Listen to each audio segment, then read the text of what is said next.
ఎట్లా రాసినవరా దేవుడా నీ కత్తరమండ. నన్ను తిడతాను అని నాకు హరిత పెడతాను. అన్నం పెట్టకుండా అని పెట్టలే, ఎన్నో వందనాలు జరుగుతానయట. అది తిడుతుంది బాగా, అన్నం పెట్టకుంటే సాగు ఇవ్వకుంటే నీళ్ళు ఇవ్వకుండా అన్నాడు. ఇంకా తిట్టనాయన ఎందుకు ఉంచిండు, నన్ను ఎందుకు ఉంచుతాము. అన్ని విధాలు ఉంచితే వేయాలి రాక.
తక్కువ అయితే లేదు కదా, గోళీలు కూడా వేసుకున్నా తక్కువ అయితే లేదు, అట్నే లేవత్తలేదు. ఎట్లా కావాలి నా కథ.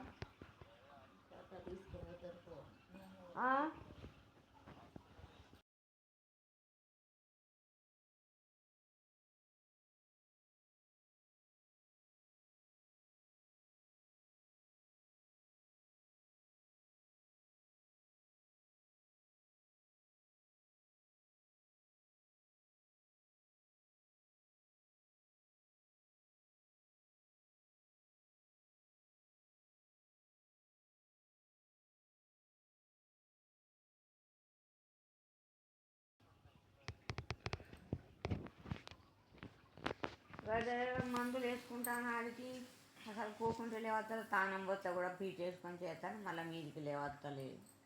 వాడు దేవుడు పైసలు కొట్టిండా రా.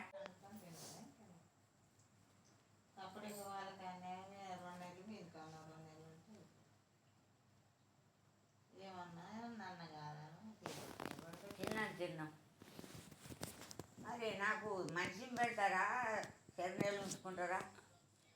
వాడిని అడిగితే వాడు ఒక్కడేం చెప్తాడే.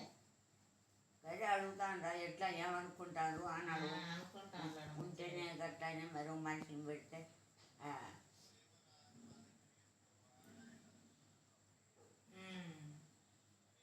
పైసల లెక్క అన్ని వానికి చెప్తుంది, వీనికి ఇచ్చిన వానికి ఇచ్చిన. అయ్యో పైసలు ఎక్కడ ఉన్నాయి రా, ఎక్కడైనా అంటే నువ్వు 4,000 3,000 వడ్డీలకి ఇస్తే ఆ పైసలు మొన్న ఆ నంజ కొడుకు ఇంటికాడనే మా అత్త దగ్గర ఉన్నాయి, 20,000 వచ్చినాయని చెప్పి ఇప్పించా.